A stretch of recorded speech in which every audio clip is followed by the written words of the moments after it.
Selamat pagi pemirsa, saya Ari Mustika akan menemani Anda dengan beragam informasi terkini. Di antaranya, warga keluhkan perlintasan kereta api tanpa palang pintu di Pematang Siantar.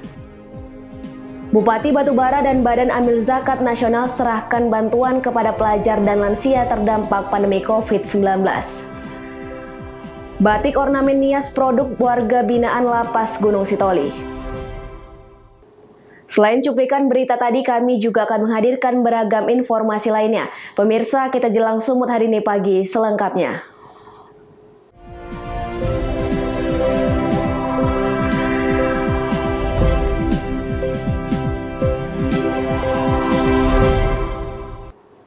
Kita ke informasi pertama pemirsa, pengendara kendaraan bermotor yang melintasi wilayah daerah operasi kereta api Pematang Siantar Tebing Tinggi diminta lebih waspada.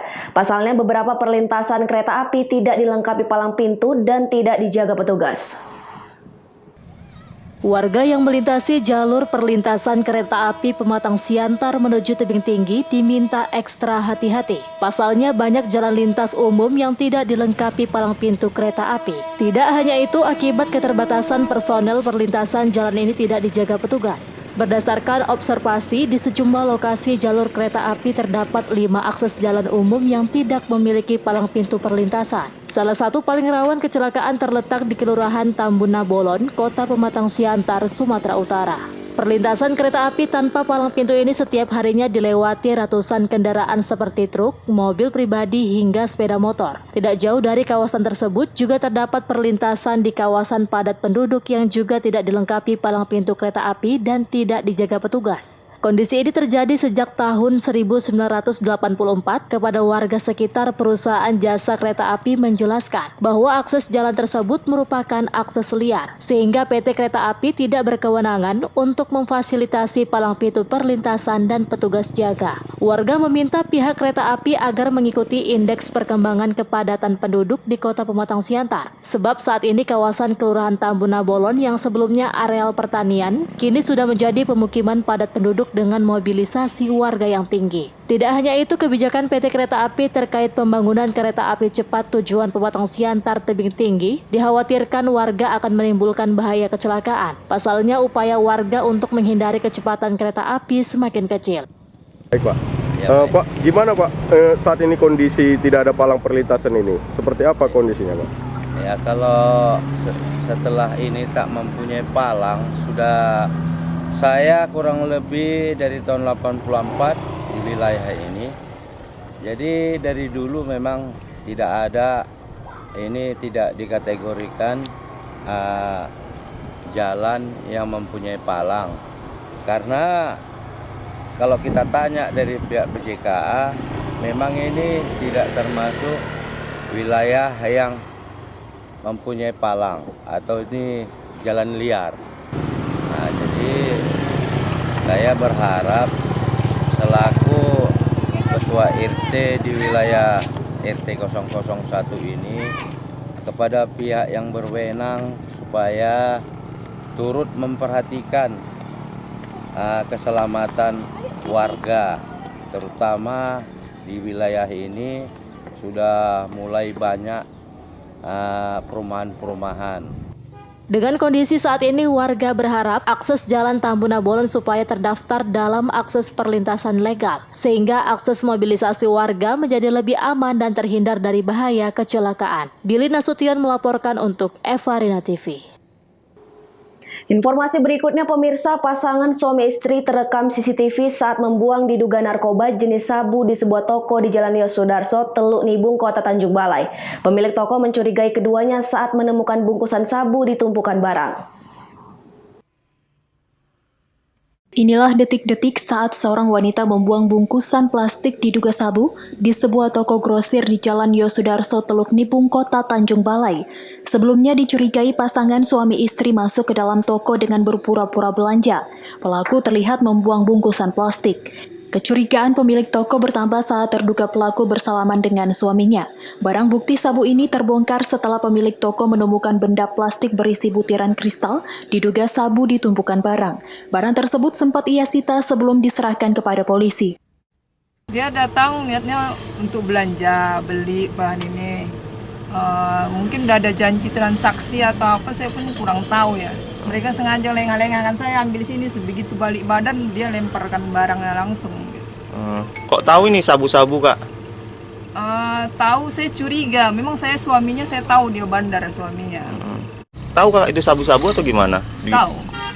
Ada nggak Kakak pegang atau gimana? Ceritanya Ada. gimana? Ada, saya pegang. Kenapa Kakak pegang ini sabu-sabunya? Karena mereka tak dapat. Jadi saya cari apa yang dilemparnya itu, saya curiga. Tadinya saya tak nampak dia ngelempar barang itu, cuma saya curiga salam-salaman, kok laki-laki sama laki-laki salaman, ada apa gitu kan. Rencana ada nggak bikin laporan ke pihak kepolisian, Kak? Ya, saya memang laporkan ini perempuan ini harus dipenjara. Kenapa dia bertransaksi di toko saya? Itu yang saya bikin emosi. Berani-berani bertransaksi di toko saya. Kalau di luar terserah lah. Pemilik toko yang merasa dirugikan telah melaporkan dan menyerahkan barang bukti kepada pihak kepolisian untuk dilakukan penyelidikan. Wanda Pratama melaporkan untuk Eva Rina TV. Sementara itu pemirsa, diduga jadi bandar ganja, 2 penjual sate bersama seorang rekannya ditangkap polisi di Medan. 40 kg ganja siap edar disita petugas sebagai barang bukti. Terungkapnya jaringan pengedar narkotika jenis ganja melibatkan 2 pedagang sate berawal dari ditangkapnya seorang kurir inisial IR di Jalan Binjai, Kecamatan Sunggal, Deli Serdang, Sumatera Utara pada Jumat malam lalu oleh petugas yang menyaru sebagai pembeli. Dari penangkapan tersangka, petugas menyita barang bukti seberat 2 kg ganja kering siap edar. Setelah dilakukan pengembangan di kontrakan pelaku, petugas kembali menyita barang bukti ganja kering seberat 38 kg yang dikemas dalam 38 bal, sehingga total 40 kg ganja siap edar disita petugas. Kepada petugas, tersangka mengaku barang haram tersebut milik 2 pedagang sate inisial SL dan MF. Memancing agar kedua pedagang sate keluar dari sarangnya, petugas mengiming-imingi uang 10 juta rupiah untuk membeli ganja kering tersebut. Keduanya ditangkap saat melakukan transaksi kepada petugas di rumah kontrakan tersangka IR di Jalan Binjai, Kecamatan Sunggal, Deli Serdang, Sumatera Utara. Wakapolres Tabes Medan AKBP Irsan Sinuhaji dalam keterangannya Sabtu siang mengatakan, barang haram tersebut dikirim dari Kabupaten Madinah dan akan diedarkan di Medan. Pada sebuah rumah dari salah satu pelaku ditemukan kembali barang bukti narkotika jenis ganja sebanyak 38 bal. Jadi total dari transaksi awal sampai dengan penggeledahan 40 bal yang dapat ditemukan. Selain menyita barang bukti ganja, petugas juga menyita sepeda motor dan uang diduga hasil penjualan ganja. Wahyu Pratama melaporkan untuk Eva Rina TV. Sumut hari ini masih akan kembali sesaat lagi, tetaplah bersama kami.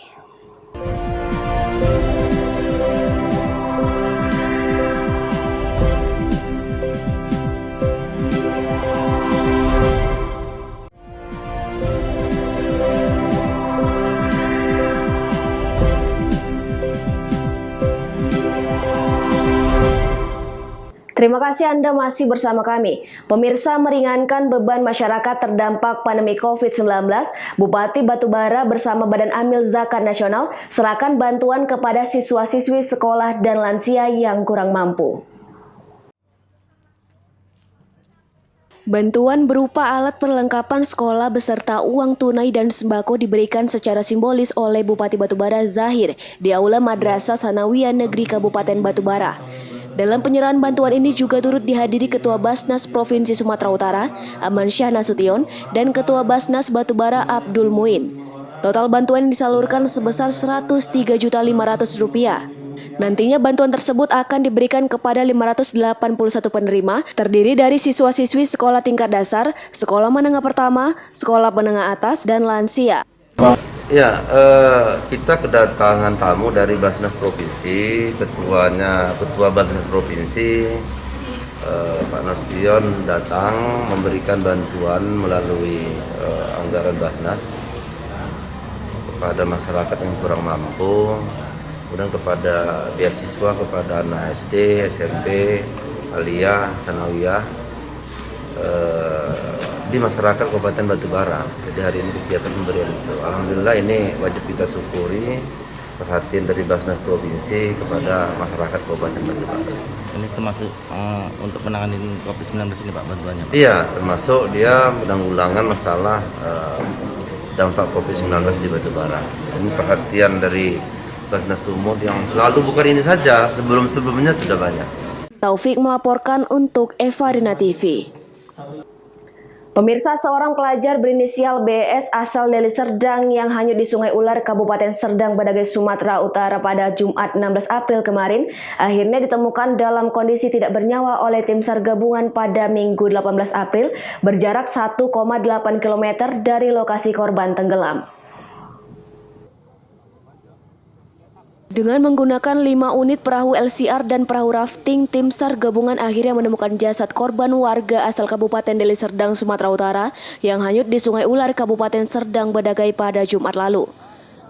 Korban yang sudah meninggal dunia ditemukan tim SAR tersangkut di kayu aliran Sungai Ular berjarak sekitar 1,8 km dari lokasi korban tenggelam. Jasad korban kemudian dievakuasi dan dibawa ke rumah keluarganya untuk diserahkan. Komandan Regu Bravo Basarnas Kota Medan, Jiko Purba, membenarkan di hari ketiga pencarian, tim gabungan berhasil menemukan jasad korban. Korban dinyatakan hilang pada Jumat pagi sekitar pukul 9 waktu Indonesia Barat saat sedang mandi bersama rekan-rekannya di Sungai Ular, tepatnya di bawah jembatan kereta api.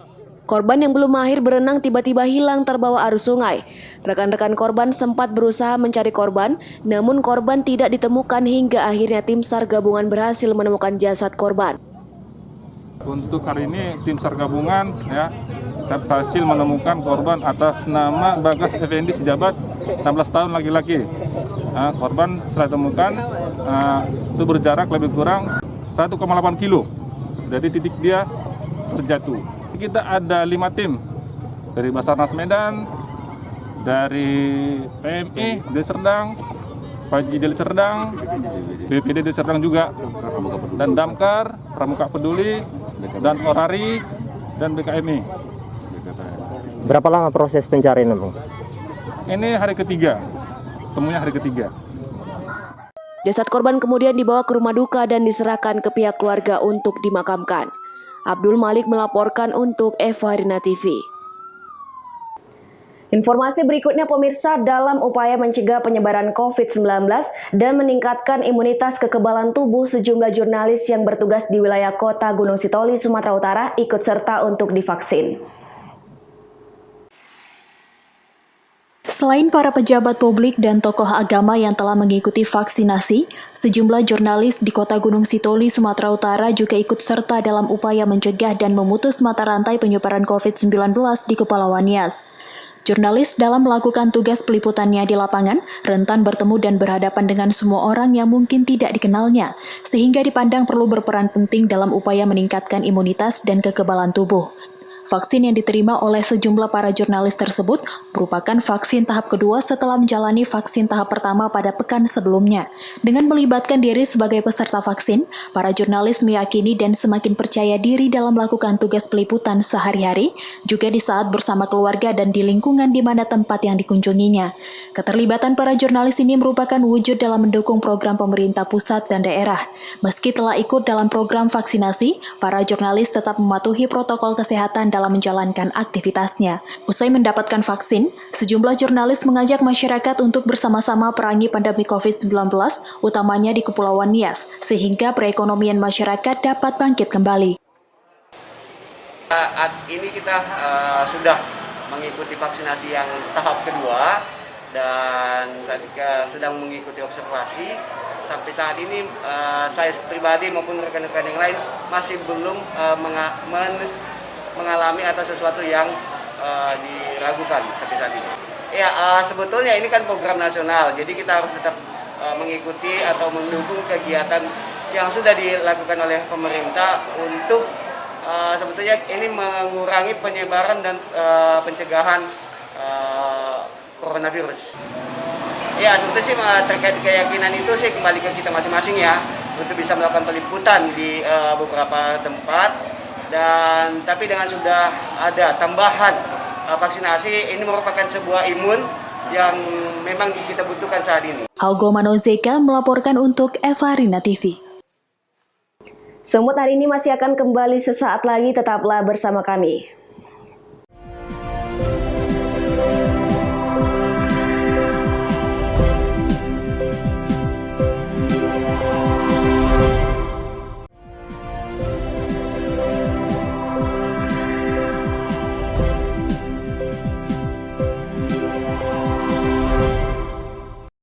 Terima kasih Anda masih bersama kami. Pemirsa, warga binaan Lembaga Pemasyarakatan kelas 2B Gunung Sitoli terus dilatih untuk berketerampilan khusus dalam membuat batik berornamen nias.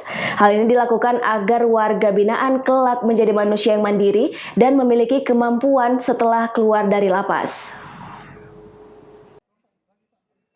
Warga binaan Lembaga Pemasyarakatan kelas 2B Gunung Sitoli, Sumatera Utara diajarkan membuat batik dan beberapa produk lainnya. Batik yang dibuat memiliki beragam ornamen khas Pulau Nias seperti rumah adat, baluse, dan gambar burung beo, sehingga memiliki perbedaan dengan batik-batik lain yang ada di luar Pulau Nias. Selain terjual di sejumlah pasar di Kepulauan Nias, batik produk warga binaan Lapas Gunung Sitoli ini juga pernah dikirim ke tempat pameran Kementerian Perdagangan di Jakarta. Pembuatan produk batik di dalam lapas ini sudah berlangsung selama 2 tahun dengan tujuan menciptakan warga binaan yang mandiri dan memiliki kemampuan setelah keluar dari dalam lapas dan selesai menjalani masa tahanannya. Warga binaan mengatakan, awalnya tidak mudah untuk membuat batik, namun karena kegigihan dan semangat, mereka dapat menghasilkan produk batik yang maksimal dengan terus dipandu oleh tutor yang mengajarkan. Jadi salah satunya kami diajarkan untuk membuat batik tulis seperti ini. Jadi batik tulis ini bisa kami kembangkan dan ketika kami nanti udah di luar, karena ini biar motivasi kami juga nanti untuk bisa buka usaha di luar. Itulah pengembangan yang kami terima. Ada banyak lagi hal-hal yang lain yang yang diajarkan sama kami di sini. Ada juga itu merajut untuk buat tas dan buat tempat tisu. Awalnya ini kita gagal, tidak langsung tahu seperti ini. Cuma karena semangat kita, karena dari lapas ini terus mengajarkan kita dan kami juga semangat untuk mau tahu cara membuatnya. Akhirnya dengan proses belajar yang diajarkan kami lewat tutor kami, itulah hasilnya sekarang ini kami boleh maksimal. Kepala Lapas kelas 2B Gunung Sitoli Sutopo Barutu mengatakan, terjadinya tindak pidana di dalam lapas seringkali diakibatkan karena tidak ada kerajinan tangan atau kemampuan yang dapat dikerjakan oleh warga binaan. Untuk menghindari hal tersebut, beberapa keterampilan perlu diajarkan terhadap warga binaan. Kegiatan kerja membatik di Lapas Sitoli ini sudah kita laksanakan lebih kurang 2 tahun ini, ya. Pelatihan sendiri kita laksanakan dalam rangka mempersiapkan warga binaan kami ini kelak menjadi manusia yang mandiri, memiliki skill. Karena kita tahu beberapa terjadi pengulangan tindak pidana dalam lapas itu karena mereka tidak punya skill, tidak punya keterampilan. Nah, di lapas ini kita melatih mereka, mempersiapkan mereka untuk kegiatan membatik. Produksi sudah berjalan dan masyarakat Kabupaten Nias, Kabupaten Kepulauan Nias ini sudah juga menikmati bagaimana hasil dari batik kita ini. Dan beberapa kali juga kita sudah mengirimkan produk kita ini ke pameran Deperindak, Pak, ya? Iya. Di Jakarta, ya, di program penyelenggaranya Kementerian Perdagangan. Ya, kita sudah kirimkan juga. Itu satu bentuk prestasi kita, ya, untuk warga binaan kita. Ini Pak, batiknya membedakan kita dengan batik-batik di Pulau Jawa sana, karena kita melestarikan budaya Niasnya, Pak. Ornamen Nias yang kental dengan ada kegiatan ada gambar baluse, ada burung beo, kekayaan alam, ada rumah adat, ya kan? Nah, itu yang kita tonjolkan di situ. Batik produk warga binaan Lapas Gunung Sitoli banyak diminati kalangan masyarakat umum di beberapa daerah di Kepulauan Nias karena ornamen khas Nias yang membuat daya tarik tersendiri. Haugo Manezega melaporkan untuk Evarina TV. Pemirsa, warga Kota Medan mempunyai kebiasaan saat berbuka puasa menyantap kue sebagai menu pembuka. Salah satu panganan yang kerap dicari adalah lemang atau lomang dalam bahasa Mandailing. Dalam Ramadan ini penjualan meningkat hingga 2 kali lipat dari hari biasa.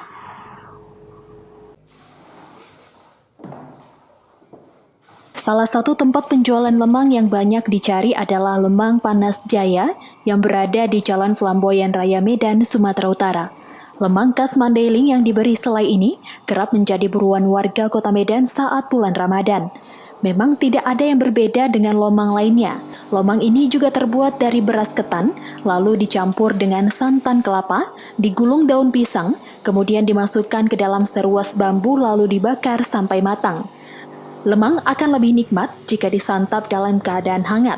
Cara mengkonsumsi lemang juga berbeda-beda, bisa ditambah dengan serikaya, kari, tape, buah durian, rendang, ataupun jenis selai lainnya. Di Ramadan kali ini, penjualan lemang mengalami peningkatan dari hari biasa. Pemilik usaha lemang Panas Jaya mengaku, selama bulan Ramadan mampu menghabiskan 250 batang lemang di hari Senin hingga Jumat dan 500 batang di hari Sabtu dan Minggu. Alhamdulillah puasa ini makin nambah sih minatnya dan juga pembelinya bang. Kalau hari Senin sampai Jumat itu bang sekitar 200 sampai 250, tapi kalau hari Sabtu Minggu itu sampai 500 gitu bang. Pakai ketan sama santan itu aja sih bang. Kita khasnya itu ada aslinya itu bang, itu yang bikin beda bang. Asli gula merah gitu bang. Banyak juga sih buat berbuka, buat bagi-bagi juga. Salah satu pembeli mengaku lemang yang ada di tempat ini berbeda dengan lemang-lemang lainnya. Menurutnya, lemang di tempat ini lebih terasa empuk serta lebih terasa santannya. Ditambah perpaduan selai membuat lemang semakin lezat. Oh, udah sering Pak. Ya, udah sering. Kita udah menjadi pelanggan buatnya Pak Lu di sini. Langganan Pak ya? Iya. Gimana? Kalau untuk rasa lemang mereka ini memang yang saya rasakan dia beda dari lemang-lemang yang lain yang ada di Kota Medan. Kayaknya lemang mereka lebih terasa empuk dan lebih terasa santannya. Kalau udah selainya ada di tempat lain malah nggak dikasih selai. Kalau di sini kita udah dikasih selai, selainya yang membuat semakin enak, semakin maknyus. Katanya saya rasa kalau menurut saya satu bambu begini cuma 30.000 berikut dengan selai, kan cukup murah. Untuk satu porsinya, lemang panas ini dibanderol dengan harga Rp30.000. Satu batang bambu bisa menjadi 15 potong bagian lemang. Selain disantap untuk berbuka puasa, lemang juga biasa diberikan kepada kerabat sebagai oleh-oleh khas Medan. Daniel Pekuali melaporkan untuk Eva Rina TV. Pemirsa, demikianlah rangkaian informasi dalam Sumut hari ini pagi. Saya Remustika mewakili kerabat kerja yang bertugas pamit undur diri. Terima kasih dan sampai jumpa.